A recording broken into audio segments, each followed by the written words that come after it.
Estamos listos. Amigos y amigas, ¿cómo están? Muy buenas noches. Buenas noches en el mundo cibernético. Buenas noches a través de Punto de Vista Global. Amigos y amigas, para mí un placer muy inmenso encontrarnos hoy en esta hermosa noche con la vicedefensora del pueblo, la vicedefensora del Ecuador. Me refiero a la abogada Zaida Rovira Jurado. Muy buenas noches, abogada. Bienvenida. Un placer saludarle a través de Punto de Vista Global.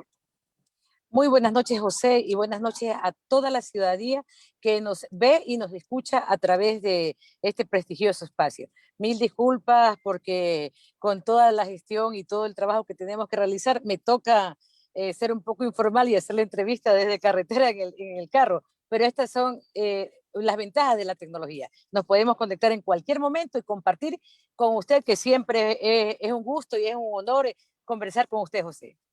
Muchas gracias. Definitivamente, lo importante de todo es cumplir cuando uno se dice, ¿sabe qué? Voy a estar en tal cita, tal momento, y llega a tiempo. Y eso es lo importante de todo. Hoy, precisamente, en conversando con José Quispilema, nos encontramos con la abogada Zaida. Abogada Zaida, buenas noches una vez más. Así que vamos entrando de lleno. Me encantaría, primeramente, abogada, que usted sea la que tenga la dicha y no de alabarse, sino más bien de presentarse. Bueno, eso sí, José, porque como ya usted sabe, eso de estar echándome flores yo misma, jamás, jamás. Creo que todo el mérito de todo lo que ha hecho la Institución Nacional de Derechos Humanos es de la ciudadanía. Si no fuera por el apoyo, el respaldo de cada uno y cada una de ustedes, no pudiéramos hacer nada. Bueno, mi nombre es Zaida Rovira, como le decía cuando chateábamos sobre el nombre y la presentación, soy abogada, pero no me gustan los títulos. Soy Zaida Rovira, como me quieran llamar. En este momento, pues estoy cumpliendo las funciones de vicedefensora del pueblo por la confianza que ha puesto en mí el doctor Freddy Carrillo Intriago, del defensor del pueblo del Ecuador, con quien justamente en este día estamos de recorrido por la provincia de Manabí. Estamos haciendo recorridos por todas las provincias del Ecuador a fin de verificar la situación de afectaciones de derechos que pudieran ocurrir o que están ocurriendo. En este sentido, pues José, también, como usted sabe, hemos estado en semanas anteriores, en diciembre estuvimos en Santa Elena. Bueno, estamos preparando ya también un nuevo viaje para Santa Elena a fin de poder también estar con ustedes, compartir. Y en esta ocasión tendremos previsto visita a las comunas, visita casa a casa con la ciudadanía, porque como ustedes se habrán dado cuenta, la tónica de esta administración de Freddy Carrión Intriago no es la reunión con las autoridades. No las descartamos tampoco, pero lo que busca el defensor es la unidad con el pueblo ecuatoriano, con su gente, y es lo que estamos haciendo. Eso es lo maravilloso porque es más, inclusive hay personas que ya inclusive se llegan a ser asambleístas o lo que sea. Antes de serlo, hombre, te dan la mano, te dan la espalda, un palmazo en la espalda, pero cuando ya llega a ese puesto, ya ni conoce que conteste el secretario. Sí. Que conteste el asistente. En cambio, ustedes son diferentes. Tengo el gusto de conocernos y desde luego de haber inclusive discrepado en algunas cuestiones, pero lo maravilloso es que nos hemos tratado con respeto y con mucha altura. Abogada. Eso José sabe que eso es importante lo que usted acaba de decir, porque justamente como seres humanos vivimos en un espacio, en una sociedad diversa, donde debe imperar el respeto y la tolerancia a los diferentes pensamientos y criterios, a todas las corrientes del pensamiento humano. En efecto, usted y yo hemos tenido montón de discrepancias y diferencias, pero siempre las hemos discutido con altura, con respeto.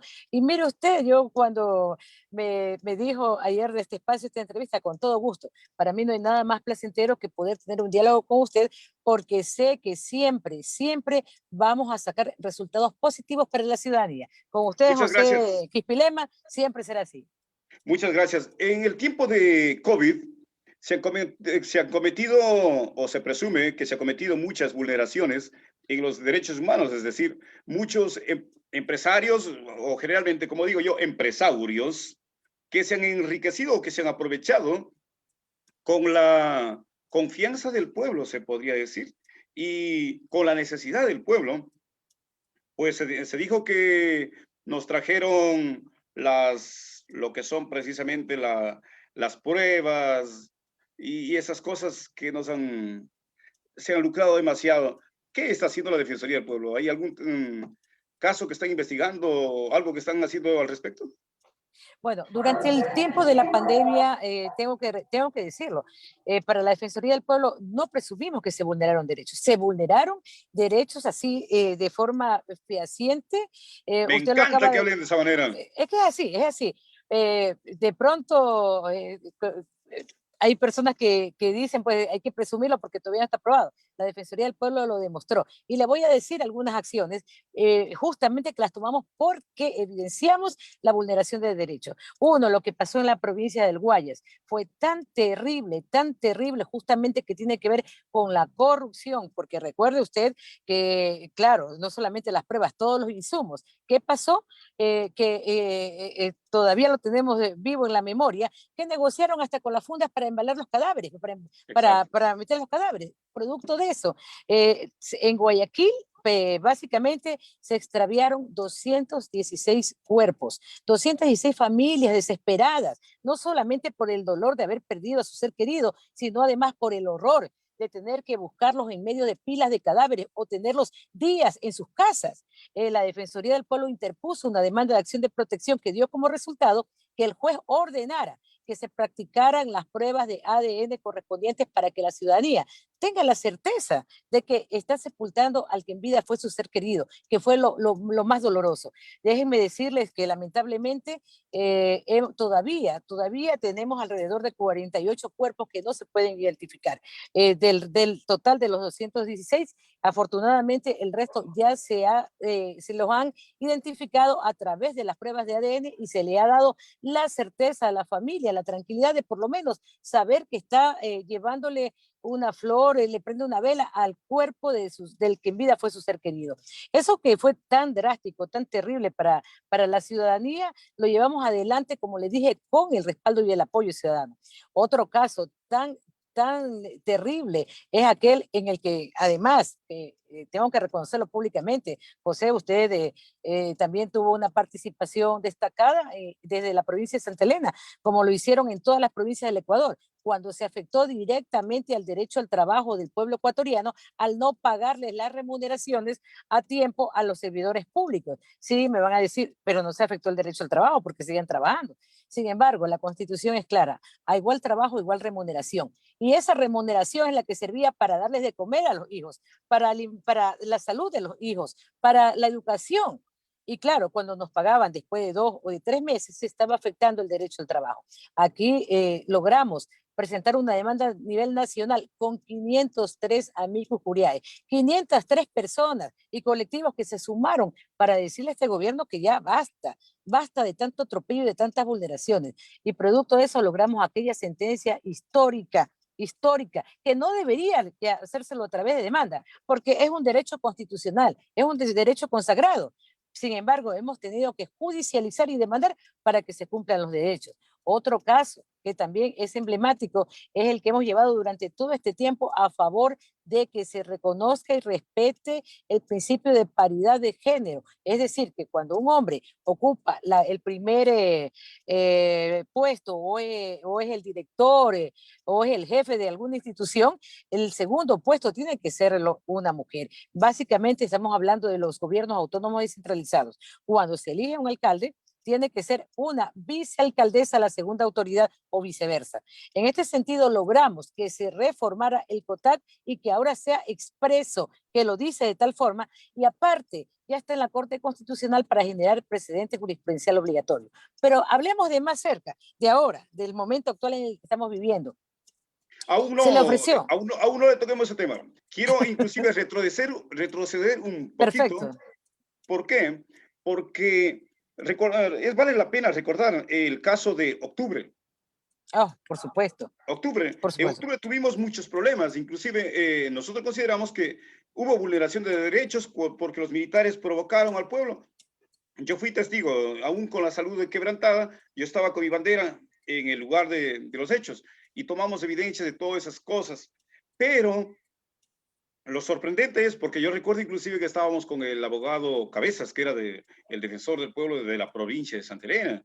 Entonces, se hizo un trabajo mancomunado, pero oh sorpresa, ojo, esto no es porque los ciudadanos que defendemos los derechos esperamos un reconocimiento de la ciudadanía. No, no, no. Pero sorpresa, que después aparecen los derechos humanos y salen dando reconocimientos a alguien en la provincia de Santa Elena, a dedo, sin siquiera haber aparecido en aquel momento donde se necesitaba ir a solidarizarse en los momentos de problemas, recorrer los territorios y esas clases de cosas. En eso yo también creo que, no sé, ¿es corrupción?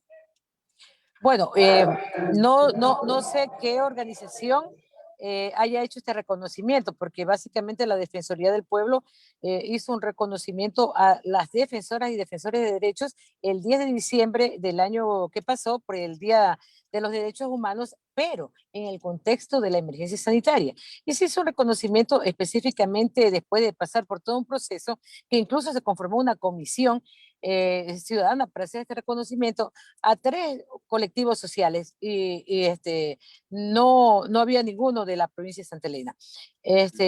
Pero repito, tiene que ver el tema del el contexto del COVID. En cuanto a lo que pasó en octubre, la Defensoría del Pueblo no ha hecho ningún reconocimiento a los ciudadanos, pues, porque lamentablemente creemos que lo que pasó en octubre todavía está en investigación. De hecho, está por salir ya el informe final sobre las vulneraciones de derechos que ahí se dieron. Como usted lo dice, yo también tuve la oportunidad de recorrer varias provincias en este mes y específicamente estuve acantonada, si se quiere, porque también ya cerraron las carreteras en la provincia del Oro y realmente lo que vivimos fue una afectación generalizada, sistemática de vulneraciones de derechos en este contexto.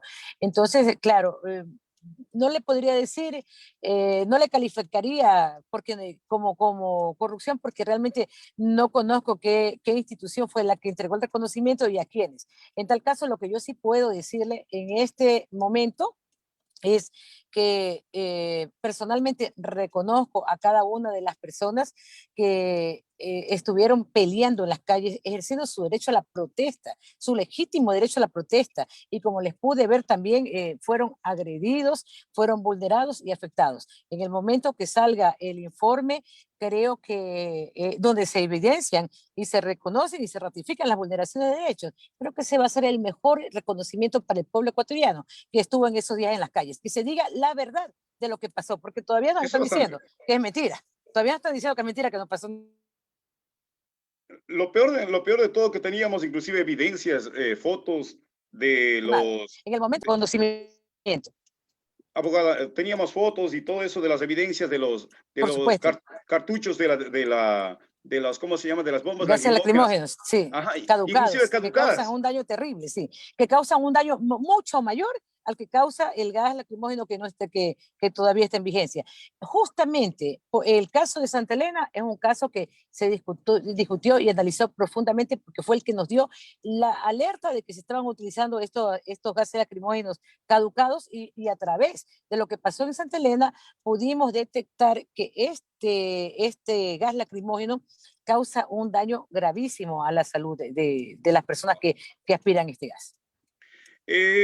Saludos muy cordiales, Esmelin Suárez, expresidente de la Federación de Comunas, está mirando el programa y dice excelente programación. Muchísimas gracias. Gracias a los amigos y amigas que nos están saludando a nivel nacional y a nivel internacional. Estamos precisamente tratando con la abogada, vicedefensora del pueblo del Ecuador. Así que, amigos y amigas, inclusive si desean alguna pregunta, pueden hacernos con el texto, que con mucho gusto la abogada va a responder. Abogada, en el caso, ya entrando en el tema casi actual y tocando el tema como es COVID, la vulneración de derechos, ¿desde dónde vienen? ¿Desde las autoridades o también está desde la casa mismo? Porque también podría haber maltratos de la familia, abusos de la mujer, abusos, porque también abusos hasta de los hombres, ¿o no? Bueno, en cuanto al abuso contra los hombres, ya vamos a hablar. En principio, las vulneraciones de derechos los comete el Estado. El Estado es el que vulnera los derechos de los ciudadanos porque es el Estado el que tiene la obligación de garantizarlos, de respetarlos, de protegerlos y de difundirlos. Cuando el Estado no realiza estas funciones, está vulnerando los derechos, en principio. Pero claro, este es un tema ampliamente discutido en el mundo entero, sobre todo dentro del Concierto de las Naciones que pertenecen a los sistemas de protección internacional de derechos humanos. Sí, sí, sí puede existir vulneración de derechos entre particulares y básicamente cuando existe una situación de dominio, de sujeción, de subordinación o cuando hay discriminación. En ese sentido es importante reconocer y destacar que durante todo el tiempo de la pandemia, específicamente en los meses que estuvimos recluidos en el confinamiento, se dieron una serie de afectaciones en los hogares, que básicamente tienen que ver con violencia contra la Violencia contra la mujer, contra la familia debería ser, ¿no es cierto? mujer Eh, y violencia claro, en la violencia familiar.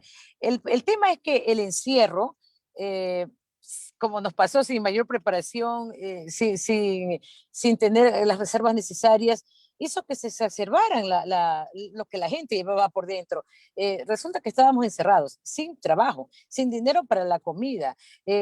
Aparte, muchos hogares en los que ya había un componente de violencia histórico, claro, detonó y hubo una gran cantidad de vulneraciones de violencia física, psicológica, emocional, repito, contra las mujeres, contra niños, niñas, adolescentes, pero lo que usted dice es verdad. A veces lo tomamos a broma y pensamos que solamente la violencia se da de hombre a mujer, de hombre a niños y niñas, pero también existe un alto componente de violencia a nivel generalizado. También puede venir de las mujeres, entre mujeres y hombres, entre mujeres, hacia niños y niñas. Es decir, que no podemos únicamente atribuir la violencia a los hombres o a las mujeres o a un segmento de la población. Lamentablemente estamos viviendo en una sociedad, sí es verdad, machista y patriarcal, pero además extremadamente violenta, extremadamente violenta. Por eso es importante que procuremos espacios de convivencia pacífica para que justamente puedan desarrollarse los derechos humanos.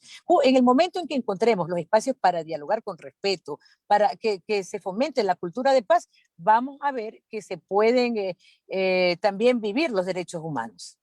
Abogada, usted en el recorrido que ha hecho a nivel nacional de analizando los problemas de los abusos sobre los derechos humanos, ¿en qué provincia se ve más centrada? Porque yo creo que de todas las provincias debería haber alguien con mayor afectación de los derechos, ¿o no?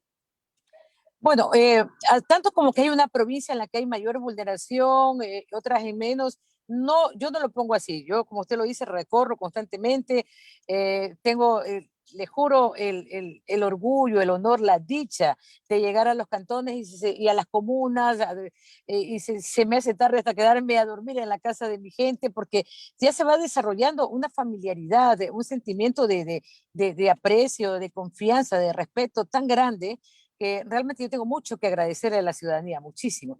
Lo que yo sí veo es que existen como mayores temáticas de vulneración. Por ejemplo, ¿qué le digo? Ahorita estamos en Manabí y acá hay un alto grado de violencia contra la mujer en espacios públicos, no solamente intrafamiliar, en espacios públicos y O sea, en la políticos, que calle. es terrible. Básicamente cuando una mujer ejerce o pretende ejercer un cargo público. Se le Allá. cierran las puertas, violentan sus derechos. Tenemos vicealcaldesas a las que las han sacado de las oficinas, a las que no les pagan. Ahorita acabamos de tener una reunión con la vicealcaldesa de Montecristi, a la que no le han pagado 6 meses su sueldo. Y a los hombres sí, a los concejales sí, y a la mujer no. Entonces, todo eso es violencia y eso lo vemos más marcado en provincias como en Manabí. Tenemos el grave problema del acceso a la educación de niños, niñas y adolescentes, que en este momento es generalizada, pero en las provincias donde por su naturaleza son más rurales, hay más ruralidad, esta afectación es más marcada. El caso Santa Elena, por ejemplo, en las comunas es muy difícil que los niños accedan a una educación de calidad, porque claro, se les cae el internet a cada rato, porque no tienen apenas una tablet que la comparten, a veces ni siquiera una familia, dos, tres niños, sino tres y cuatro familias. Entonces es muy complejo el acceso pleno a la educación de niños, niñas y adolescentes. Y por otro lado, el derecho a la salud. Esto también se ve en los sectores más rurales. Hay diferentes tipos de afectaciones dependiendo de las localidades. Yo me atrevería a decir que en provincias o en cantones más urbanizados, más grandes, las afectaciones son de otra naturaleza. Tenemos el acceso a las personas con discapacidad, que es terrible, pues en las propias instituciones públicas una persona en silla de ruedas no puede hacer un trámite porque no hay acceso, no son accesibles. Entonces, creo que la afectación de derechos es a la misma escala a nivel nacional, pero lo que se diferencia es la temática de las vulneraciones de derechos. En algunas partes hay temas que son mucho más álgidos. Santa Elena, por ejemplo, vuelvo porque Santa Elena, usted sabe, es mi tierra, es mi segunda tierra, y le conozco también el tema del trabajo informal con pescadores. Es terrible, terrible lo que pasa en Santa Elena. No se quiere todavía reconocer que esta es una provincia turística y no solamente nacional, que llegan ciudadanos de otro origen nacional extranjeros y que no tenemos la capacidad para enfrentar la problemática cuando, sobre todo en épocas de feriados como el que acabamos de pasar, se desbordan, no solamente el tema del turismo, sino que además esto conlleva que se desborden servicios básicos, que se desborde la propia atención y remediación a la naturaleza. Es decir, no tenemos ni siquiera, cuando sabemos muy bien que cada año nos pasa, no tenemos un plan de contingencia que permita enfrentar todas estas problemáticas que nos dejan los feriados. Y yo no digo que se cierre la provincia, porque vivimos de eso. Yo lo que digo es que a estas alturas el gobierno seccional, los gobiernos locales deberían tener ya programas de remediación, de mitigación, y deberían tener ya la programación lista a fin de poder ir subsanando toda esta problemática que nos ocurre, porque después de cada feriado, en efecto, la ciudadanía tiene un respiro económico, pero el costo para la naturaleza, el costo que nos deja es terrible, y eso lo sabemos muy bien. Hemos vivido tantos episodios donde nos abren las compuertas de las lagunas de oxidación como si nada, y nos contaminan cada vez más. En semanas venideras, el doctor Manuel Bazán va a estar, está ya abriendo un expediente por un tema también de afectación, de contaminación a la naturaleza por desfogue de sustancias que parecen hasta, sospechamos que son petróleo, que es petróleo, tendríamos que hacer toda la investigación para determinar. Pero existe una afectación gravísima, insisto, porque no se cuenta con planes de mitigación que estén previos a estos momentos de feriado que, insisto, por si acaso alguien vaya a decir, la vicedefensora no quiere que exista el turismo, al contrario, pero un turismo sustentable, un turismo responsable, que nos permita que la ciudadanía se oxigene económicamente, pero que esa oxigenación no nos pase esa factura tan alta que nos va a durar años de reparación a la naturaleza. Muy bien, yo creo que inclusive si hablamos de un feriado debe ser un poco más organizado. Definitivamente Por debe ser más supuesto, organizado. Las playas deben ser más limpias. las Uno playas va. más limpias.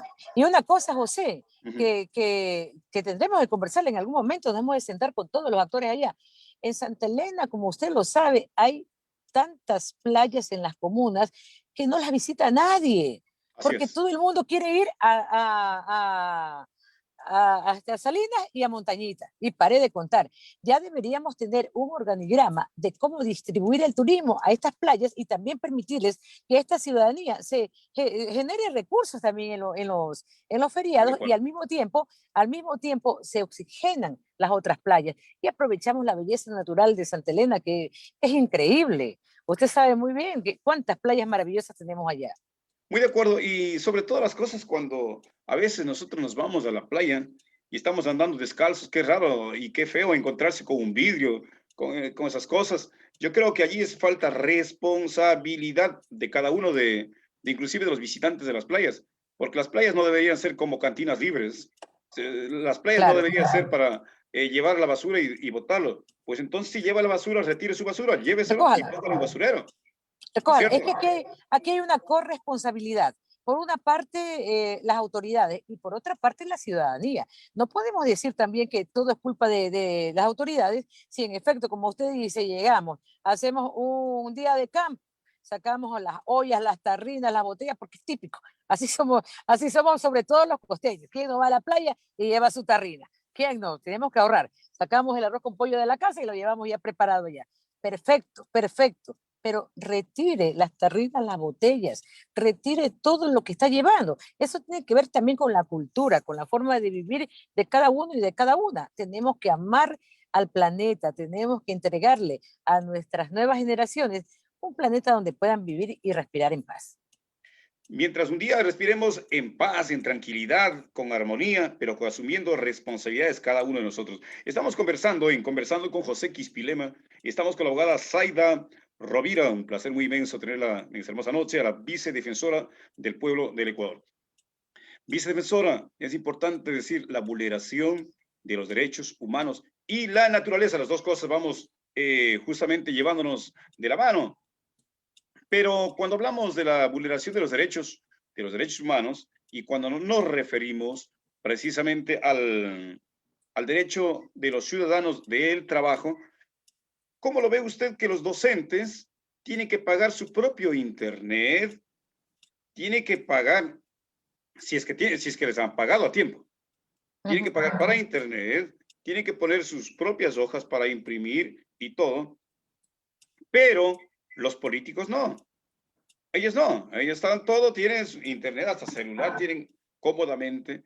Yo creo que a nuestros empleados, a nuestros trabajadores, que son también los docentes, deberían de buscarse una forma de que se les brinde un servicio justo y declarar de bien común, o no sé cómo se debería de declarar al Internet. Bueno, a estas alturas el servicio de Internet y específicamente por lo que nos ha obligado a vivir la pandemia, que en este momento el Internet debe ser considerado como un servicio básico. Ya no puede ser como un servicio de lujo que era optativo para la persona que tenía y lo podía pagar. Ahora las redes de Internet son necesarias y obligatorias para desarrollar el trabajo y para desarrollar el plan de vida, porque estamos hablando de educarnos a través del Internet. Estamos hablando de trabajar a través del Internet, de las investigaciones a través del Internet. Ya hacemos la vida a través de las redes de Internet. En consecuencia, ya no es un servicio optativo que lo elijo si lo quiero o no lo quiero. A estas alturas debe ser ya un servicio básico como lo es el agua potable o la energía eléctrica. En consecuencia, claro, debería proveérsele a los docentes. ¿Sabe qué? Este es uno de los sectores más maltratados. Los sueldos Ujú. tan bajos que ganan son los sueldos más bajos que hay los de la docencia ecuatoriana, cuando tienen en sus manos la formación de nuestras futuras generaciones. Debe considerarse, claro, Ellos preparan a los futuros políticos, preparan a los sí, futuros asambleístas, a los futuros presidentes y ganan menos que cualquiera, ¿no es correcto? menos que cualquiera, sí. Realmente debe haber una preocupación mayor por el magisterio. Debe entregársele las herramientas para que ellos puedan trabajar y desarrollar sus labores cotidianas. No puede ser posible que, claro, de lo que ellos ganan todavía, poner de su dinero, de lo poco que ganan, y como usted lo ha dicho, cuando les pagan a tiempo, todavía tener que ellos costearle los insumos que deberían entregarlos el Estado, porque esa es obligación del Estado. Cuando estábamos en clases presenciales, no tenían ellos que pagar para entrar a las aulas, como no lo hace ningún servidor ni servidora pública. Yo no pago para entrar a mi oficina. Entonces, ¿por qué tengo que pagar? ¿Por qué tengo que pagar para hacer mi trabajo? No es correcto. Eso De también acuerdo. ya, bueno, ya estamos a las puertas de la posesión de una nueva asamblea.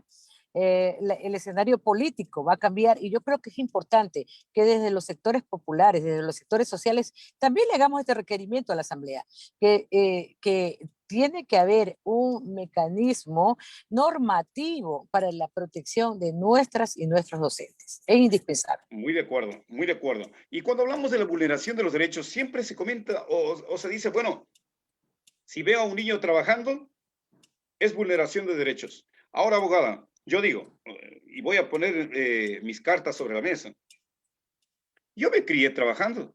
A los 6 años yo comencé a trabajar.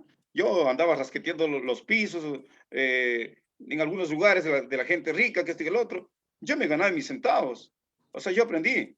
Y, y aquel entonces, ahora me pienso y me boto el tiempo atrás y pensando, digo, y si a mí en aquel entonces me hubieran impedido trabajar, está bien, chéverísimo que protejan mis intereses, mis derechos, pero con qué comía, con qué pagaba mis gastos y mis necesidades, con qué ayudaba a mi papá, a mi mamá? Entonces yo creo que no está en decir este rato, hey, están dándole trabajo a los niños. Entonces, aquí estamos abusando de los niños, el derecho a los niños. Vamos, ¿qué es lo que se debe de aplicar en defensa del derecho a los niños? Bueno, yo hago una analogía respecto de lo que usted nos ha planteado, que es muy real. Hago una analogía con lo que pasó en la época de confinamiento de la pandemia. Nos dijeron, quédense en sus casas, no pueden salir, ¿sí? Pero verán cómo comen, Ujú. verán lo que hacen. La analogía es valedera, porque básicamente es lo que pasa. No vulneren el derecho de los niños, no pueden trabajar, pero allá vean cómo comen, vean cómo estudian, vean cómo se visten. O sea, realmente creo que esta temática no está siendo analizada con responsabilidad, y Muy de porque acuerdo. claro, no existen políticas públicas de protección integral para niños, niñas y adolescentes. No es solamente sáquenles de las calles, no pueden seguir trabajando y que se mueran del hambre. Entonces, eso es más irresponsable todavía. Tiene que haber una sustentabilidad en el hogar para que los niños y niñas no estén en las calles trabajando. No se Ujú. vulnera el derecho por el hecho de que el niño o la niña tengan que salir a la calle. Se vulnera el derecho porque este gobierno, porque el Estado no les da los recursos o las oportunidades suficientes a los padres para que puedan mantener esos niños y no tengan la necesidad de salir a las calles a trabajar. Y tengo que decirlo, lo digo así abiertamente, la responsabilidad es del Estado a través del gobierno nacional. No, aquí sí, no se puede decir de otra forma, porque en efecto, los padres y los propios niños se ven en la necesidad. Tenemos cuántos niños que ni siquiera tienen padres, que no tienen ni familia. Entonces, ¿qué Exacto. hacen esos niños? ¿Qué hacen si el Estado no les brinda la protección integral que debe brindarles? El problema tiene que ser analizado, tiene que ser discutido de forma multidisciplinaria. No se trata solamente del tema del trabajo, sino además de dotarles y proveerles a estos niños de todo el entorno que les permita desarrollar un plan de vida con todas las oportunidades necesarias para que ellos puedan ejercer sus derechos como niños y niñas que son. Ahora, en el derecho del trabajo, pues yo necesito trabajar y es mi derecho, porque necesito sobrevivir, necesito comer, necesito alimentar a la familia. Pero en la vulneración yo creo que aquí está inclusive aquí a las mujeres no les pagan igual, Ujú. eh, inclusive a las personas con discapacidad les dice, hey, tú ya no puedes trabajar. Se dice que inclusive en las empresas debe tener un porcentaje de personas con discapacidad trabajando, pero solamente está dicho, no lo aplican. Eh, y también en referente a que inclusive sobre los migrantes, los migrantes retornados, Ujú. eh, vienen en busca de trabajo y cerrado las puertas. Y el otro, por los que ya tienen mayor de edad, más allá de los 40 años, negados el trabajo. Ujú. Entonces, yo pienso, ahí está, como dice usted, aquí está la vulneración de derechos y punto. Se ve, es clarito. El problema es cómo defendemos. Por supuesto. Aquí sí, comparto plenamente con usted. Y como Institución Nacional de Derechos Humanos lo hemos dicho. No se trata simplemente de que podemos sospechar, no, realmente aquí hay afectación de derechos. Claro.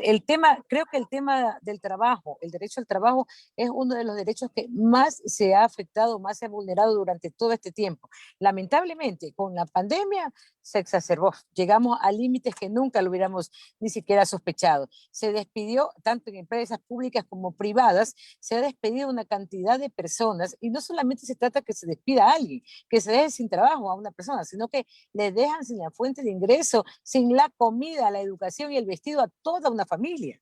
Entonces, naturalmente que esto parte, José, por políticas públicas que realmente protejan al trabajador y a la trabajadora. No tenemos políticas públicas orientadas a eso y esa es la verdad. Aquí se ha privilegiado el pago a proveedores, se ha privilegiado la corrupción porque se les permite finalmente, las autoridades han Abogada, permitido una toda la pregunta corrupción. allí. La pandemia nos ha ayudado a ver un poco de pillos corruptos. ¿Eso nos ha ayudado a descubrirlos? Por O supuesto, yo creo que sí, ¿eh?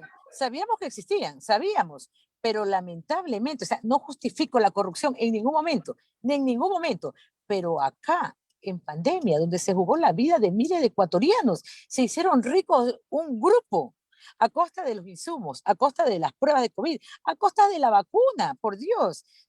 La pandemia exacerbó lo más bajo de esta gente, lo más vil, hay que decirlo de esa forma, la corrupción. Aquí no solo mató el COVID a la ciudadanía, aquí mató la corrupción a los ecuatorianos y ecuatorianas, porque por esta corrupción se destinaron o se distrajeron los recursos que eran para la salud del pueblo ecuatoriano y producto de eso es que vimos morir a tantos ciudadanos. Ahora sí podría decir en Santa Elena, tocarme a Santa Elena. ¿Ha habido alguna denuncia de repente de alguna presunción de corrupción sobre en la compra de insumos para las fumigaciones, para las pruebas, muchas pruebas falsas de repente dentro de la provincia de Santa Elena? ¿O no ha habido nada? Bueno, no, realmente no le podría, o sea, a la Defensoría del Pueblo por lo menos no nos llegó ninguna queja sobre alguna sospecha de que hubo alguna prueba falsa. ¿Y sabe por qué? Porque realmente ni siquiera habían pruebas. Pues. Ese es el problema mayor, que se dejó desabastecida a la ciudadanía en Santa Elena. Yo tuve la oportunidad en el mes de abril y mayo recorrer los hospitales de Santa Elena, pude entrar a los hospitales a ver lo que estaba pasando y lo que estaba pasando era terrible, que la gente estaba muriendo, que incluso la gente en las comunas era sepultada en los propios patios de los lugares donde vivían, porque ya no había ni siquiera cómo llevarles, ¿no? Cómo salir o cómo pagar una mortuoria digna. O sea, realmente lo que pasó fue terrible. Entonces, claro, es comprensible que no hayan habido quejas respecto de la calidad de las pruebas, porque nunca tuvieron pruebas. A la ciudadanía se la dejó desprovista de todo tipo de seguridad y de acceso a la salud. Bueno, le comento que acá en Chanduy sí hubo esa clase de Ujú. rumores, pero ahí tengo que decir, se presume. Claro, ahí sí. Desgraciadamente, Ahí porque tenemos que no decir que sabemos presume. en Ujú. efectividad el tema, pero sí, que sí ha habido esa clase de cosas, pero se presume porque nadie ha denunciado, solamente se han Claro. quedado callados y han dicho, ¿sabe qué? A mí vinieron y me hicieron esta prueba, me salía falso, que no tengo nada, y luego me dicen otro lado, ahí sí me salió. Entonces, bueno, pero no hay la ciudadanía que tenga un poquito de coraje y que denuncie esas clases de cosas. Por Pero es muy supuesto, por supuesto. importantísimo y es importantísimo que la ciudadanía analice y asuma también esas responsabilidades. Abogada, en el tiempo de la pandemia hubo justamente casi todo se cayó. Las planillas de luz, la acumulación de las planillas del internet, del teléfono, de todo. Se hizo un boom. Y ahora el trato de pagar, un problema. Ir a CNT y decir, hey, suspéndame, quiero, por favor, quiero llegar a algún arreglo. Usted tiene que ponerse al día para suspender los servicios. Y ahora el pobre desempleado, sin trabajo, sin dinero, ¿cómo puede pagar todo todavía? Y para llegar y decir, ¿sabe qué? Por ejemplo, yo tengo televisión, yo tengo internet, yo tengo teléfono, y si no tengo dinero, voy a decir, ya no puedo ver televisión, ya no necesito eso. Déjeme al menos, qué sé yo, el teléfono como básico, porque es muy importante, y el internet para mis hijos. Pero ¿qué te dicen? No, tienes que ponerte al día. ¿Para qué? Para que puedas quitar ese servicio. ¿Vulneración de derechos o no? Bueno, en el contexto de la emergencia, por supuesto. Recordemos que los servicios justamente son básicos porque sirven para el desarrollo de la vida cotidiana. Entonces, claro, cuando nos quitan el agua, imagínense, por supuesto que hay una afectación de derechos porque no se trata que la ciudadanía no quiere pagar porque no le da la gana. Se trata de que estuvimos confinados sin poder generar recursos para el pago de estos servicios básicos. Entonces, justamente por eso es que la Defensoría del Pueblo interpuso las medidas cautelares contra CNT, por ejemplo, perdón, contra CNEL. Ya, Y ya. por cierto, las medidas cautelares no se han levantado todavía. No, la jueza que las dictó no las ha levantado. ¿Qué quiero decirle con esto? Ujú. Mucha atención. que no pueden cortar todavía el servicio de energía eléctrica hasta que la jueza levante las medidas cautelares. No me digan que ya se terminó el plazo por la ley. Existen medidas cautelares en la provincia de Santa Elena, en la provincia del Guayas, en la provincia del Oro, en la provincia de Pichincha y es más, una que se interpuso a nivel nacional. Es decir, que todavía no nos pueden cortar hasta que no se verifique la última planilla que tenía en la que se presentó reclamo.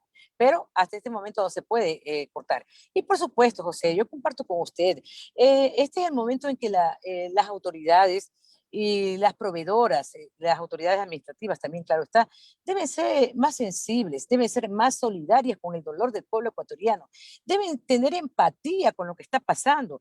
No se trata de que la gente se fue de vacaciones y se gastó toda la plata y ahora no pagan. Se trata de que la gente estuvo confinada, se trata Claro. de que la gente perdió a sus familiares, se trata de un dolor extremo que nadie se lo esperaba. Entonces, tenemos la obligación de generar empatía con la ciudadanía para que ellos puedan surgir. Por otro lado, la única forma de que la ciudadanía, de que el Estado en toda su estructura se recupere económicamente, es dándole un respiro pues, a los ciudadanos que son los que pagan.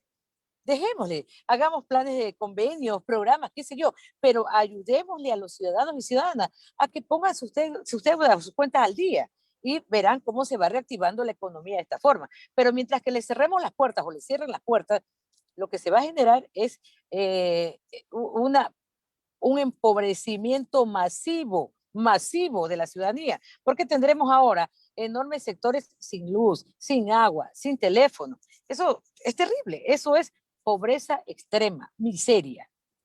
Abogada, realmente cuando miramos esas realidades causa nostalgia y a veces nos reímos de ironía, Sí, sí. de indignación, pero realmente Impotencia. eso le duele a uno el corazón y peor que cuando nosotros estamos vinculados, clase de cosas. Y es que nosotros no conocemos a la pobreza desde lejos, la conocemos muy dentro. Hemos vivido y hemos Sí. estado internos de la pobreza, en la pobreza. Y es lamentable cuando vemos la vulneración de los derechos. Pero hay otra más, y más lamentable aún. ¿Qué pasa? Que eh, yo he dejado de pagar a, supongamos, a Claro, $40 por esa gran deuda de $40. Me mandan a la central de riesgos, al buró de crédito. Ahora, no puedo postular al trabajo, no puedo prácticamente hacer nada. Y si tengo unos 4 centavos en el banco, se bloquean las cuentas, se bloquean las cuentas bancarias y todas esas cosas. Entonces, yo creo que están criminalizando al trabajador, mientras al dueño de Claro, a Slim, le perdonaron como 110 o 120 millones de dólares, pero al ecuatoriano, al pobre usuario de $40, le criminalizan. ¿Correcto? Vulneración de derechos. Bueno, lamentablemente, y aquí yo voy a coger el término que usted acaba de utilizar, criminalizar. Lamentablemente en nuestro país se criminaliza al trabajador, se criminaliza el derecho al trabajo. Lamentablemente es así, porque aquí la Constitución es clarísima. Aquí se garantizan teóricamente todas las modalidades de trabajo, incluso, y se lo reconoce así, el trabajo autónomo. Y claro, trabajadores autónomos son correteados por los municipales en todas las calles del Ecuador. Lo que usted acaba de decir, bueno, imagínese cuando no, yo no digo tampoco que se perdonen las deudas, pero por lo menos que sean equitativos, con las mismas reglas del juego, tanto para los empresarios como para las personas que acceden a este tipo de servicios. Muy Entonces, de que los acuerdo. contratos sean equitativos para las partes, porque lamentablemente, cuando el servicio es pésimo, cuando nos dejan sin servicio días y días y días, no hay penalización para ellos. Pero como usted lo acaba de decir, para el cliente, el abonado, que se retrasa en sus pagos por los motivos que todos conocemos, entonces ahí sí, no solamente que se le quita el servicio, bueno, fuera, sino que además se le persigue con la prohibición de ejercer cargos públicos, con la retención en los bancos, y a veces estas retenciones son de las cuentas de donde reciben su sueldo. O sea, Exacto. se los deja en extrema indefensión y en extrema pobreza. Realmente sí, sí, eso es afectación grave de derechos. Pero y en ese caso, ¿qué es lo que debemos de hacer? ¿Cómo debemos cambiar esa cosa? Porque debemos de cambiarlo. Porque yo creo que debemos de ponerles un par y decir, hey, ya basta. por culpa de aquello, por esa criminalización, mucha gente está sufriendo, pasando hambre, pasando por necesidades, supuesto. y muchos hombres, mujeres y niños, gente de tercera edad y todo. Entonces, yo creo que tenemos que poner un Ujú. pare. ¿Qué Por se puede hacer al supuesto. respecto? Por supuesto, mire, primero que partamos que esto tiene que ver, como le decía, como ha sido transversal a este diálogo, el tema de las políticas públicas. Mientras que no tengamos políticas públicas garantistas para trabajadores, para consumidores y usuarios, para niños, niñas y adolescentes, para personas con discapacidad, para personas en situación de movilidad, mientras que no tengamos políticas públicas realmente garantistas que protejan de forma integral los derechos, le juro que no va a pasar nada porque seguimos haciendo esfuerzos, estamos tratando la casuística. ¿Qué quiero decir? Que cuando una persona llega a la Defensoría del Pueblo, va a la Fiscalía, va a los juzgados, a cualquier institución a presentar su queja, se le da el trámite, en algunos casos se resuelven, en otros no, en otros van a segunda instancia, pero no deja de ser un caso casuística. Lo que necesitamos es que esto se resuelva de forma generalizada. Y aquí es que entran las políticas públicas que obligatoriamente tienen que generar el Estado ecuatoriano para la protección de defensa. En este caso, en el caso concreto del que hablamos, protección para las personas usuarias y consumidoras de los servicios públicos. Tiene que haber mecanismos de protección. Lamentablemente, verá, siempre lo digo, al final del día, todos y todas en el mundo entero somos consumidores y usuarios. Todos los días alguien prende una luz, abre un grifo de agua, compra una botella de agua y se convierte en consumidor o usuario. Todos los Ah, días cualquier ser humano en el planeta. Este es el derecho que nos une a toda la humanidad. No todos somos ujú. trabajadores, no todos tenemos enfermedades y requerimos el tema de salud, no todos están estudiando, ya algunos terminaron sus carreras, o sea, hay derechos que los pelean un grupo de ciudadanos, pero consumidores y usuarios, todos, toda la humanidad. Lamentablemente, este es el sector más desprotegido en cuanto a normativa y en cuanto a generación de políticas públicas. No encontramos realmente una norma que sea garantista y tutelar, porque, discúlpeme, la ley orgánica de defensa del consumidor está tan obsoleta que a estas alturas realmente la protección que da no corresponde a la evolución que han tenido las sociedades y más aún con el tema de la tecnología. Abogada, tocar esos temas realmente, ya le digo, trae indignación, coraje. Pero yo creo que además de eso, es corrupción que existe también en la forma interpretativa de las leyes de los abogados. Bueno, realmente no deberíamos interpretar las leyes. Esto está sumamente clara, más allá de los abogados, de las autoridades. La Constitución lo dice, es que los derechos humanos no necesitan estar escritos en una norma para que sean vividos, para que sean gozados por la ciudadanía. Los derechos humanos nacen de la humanidad, nacen de la dignidad del ser humano. En consecuencia, no es necesario que estén positivados o que estén escritos en alguna parte. Pero como si fuera poco, nuestra Constitución lo dice. Lo dice, el deber primordial del Estado es garantizarle a las y a los ciudadanos el ejercicio pleno de sus derechos humanos. Eso no tiene vuelta. Es obligación de toda autoridad pública, administrativa o judicial proteger estos derechos humanos. Es obligación. No tenemos que esperar que le interpreten, que exista una norma supletoria, que haya un reglamento, porque muchos nos dicen esto, que no haya reglamento. Es que la ley le tiene un vacío. No se puede alegar falta de norma para no respetar un derecho humano. Esto es constitucional. Es justamente uno de los principios de los ejercicios, del ejercicio de los derechos humanos, perdón. No se puede alegar falta de norma para decir no voy a respetar tu derecho porque no existe una normativa expresa que me diga que yo tengo que respetar tu derecho a tal hora y tal día. No, no es así. Los derechos Abogada, humanos se deben vivir y las autoridades deben de garantizarlos, protegerlos, promoverlos y respetarlos.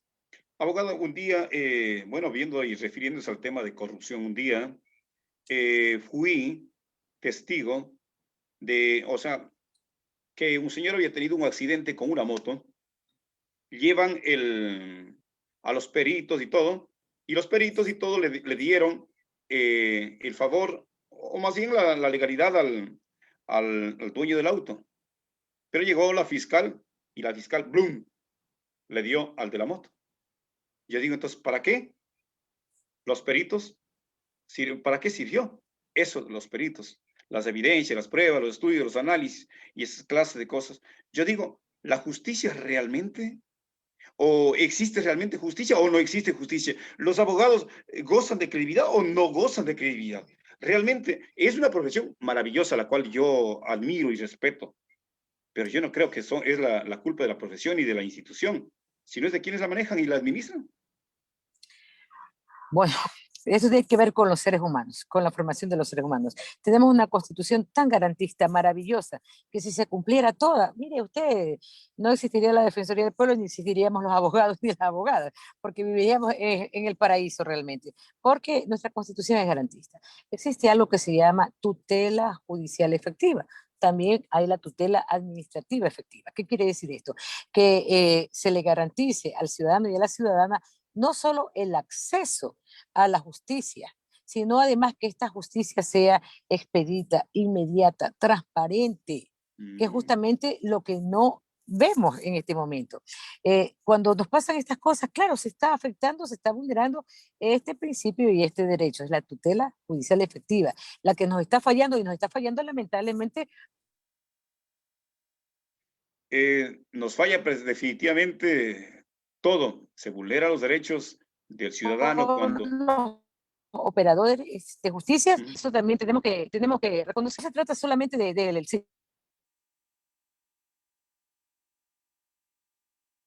Muy de acuerdo, abogada. sistema Marcamos, judicial, lo hemos esta conversación. claro, claro.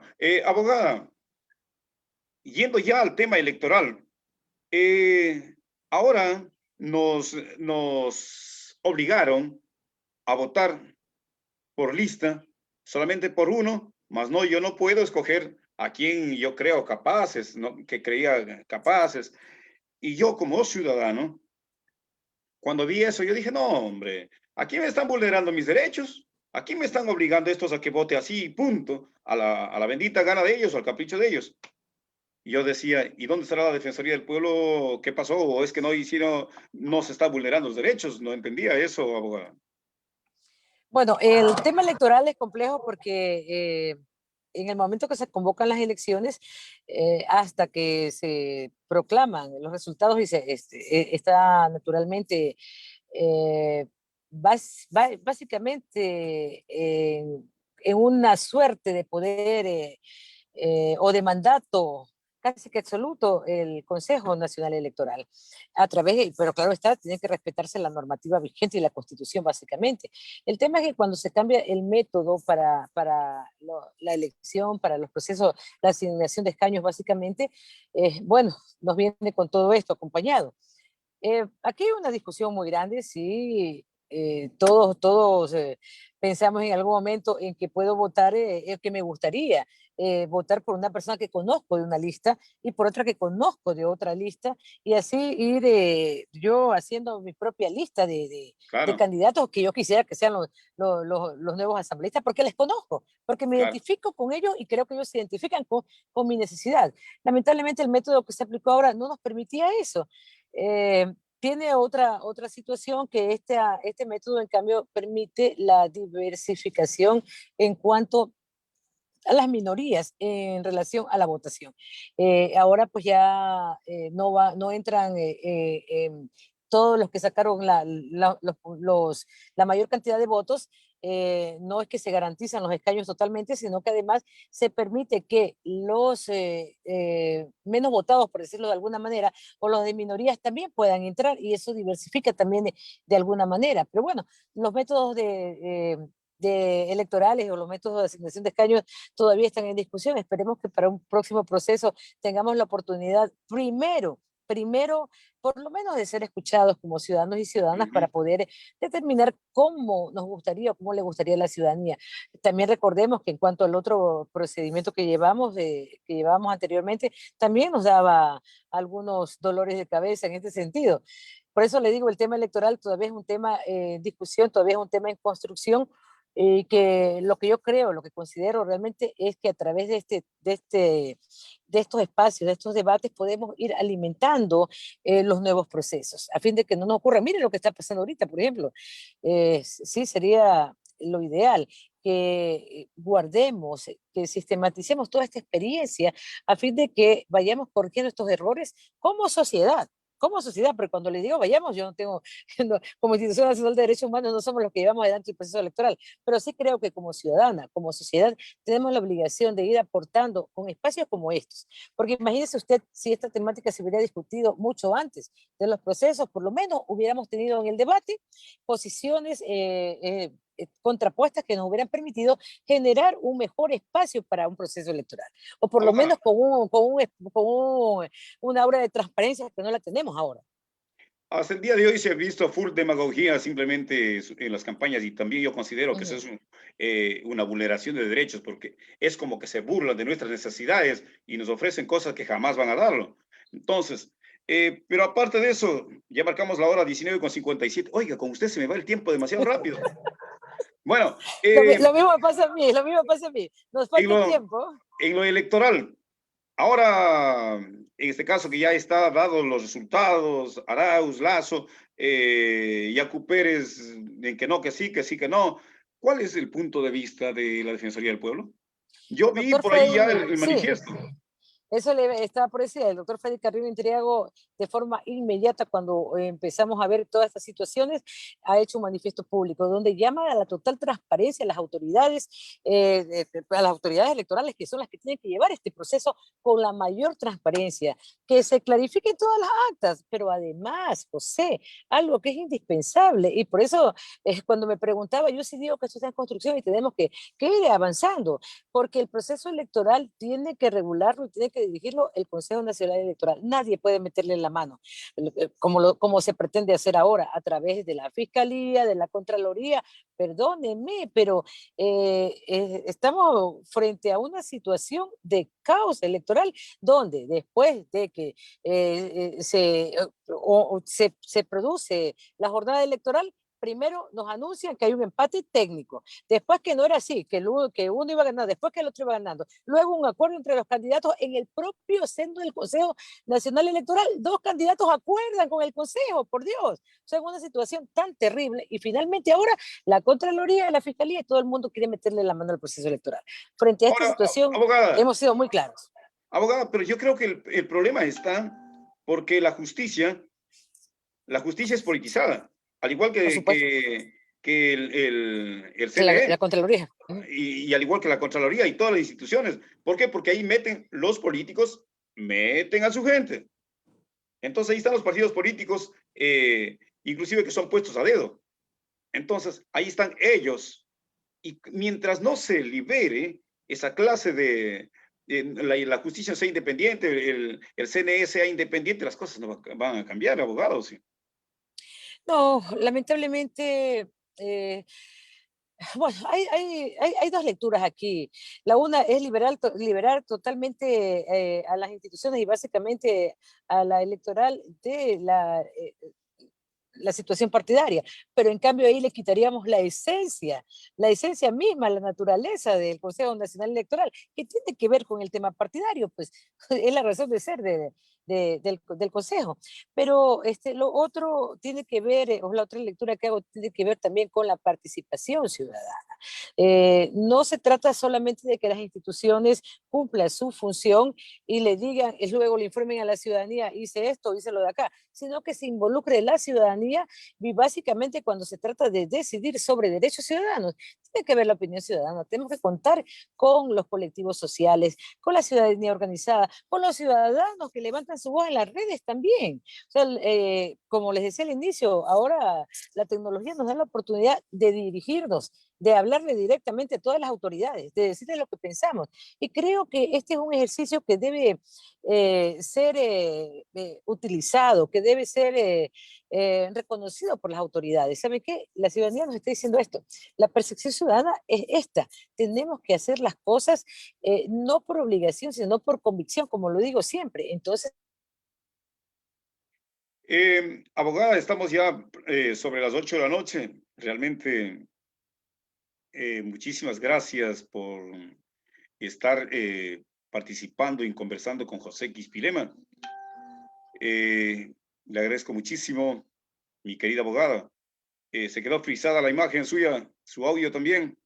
Me gustaría escucharle dando su mensaje de despedida. Mi querida abogada. A ver, se nos fue. Se nos fue la abogada. Todavía está en línea. Está en línea. Esperamos a ver que se conecte un momento para cerrar la conversa. Se nos fue. Bueno, amigos y amigas, un placer muy inmenso haber compartido con ustedes. Muchísimas gracias a la abogada, la vicedefensora del pueblo. Muchas gracias a todos y cada uno de ustedes. Gracias a Punto de Vista Global Nueva York. Mientras el hombre y la mujer no inicie cambiando desde el hogar, los destinos y los rumbos de nuestros barrios, de nuestros pueblos, de nuestro país y del mundo entero, jamás cambiará. La decisión del cambio no está en un proyecto, está precisamente en la esperanza de que cada uno de nosotros, por conciencia, iniciemos cambiando. Amigos y amigas, muy buenas noches. Estuvo con ustedes José Quispilema. Hasta siempre. Buenas noches.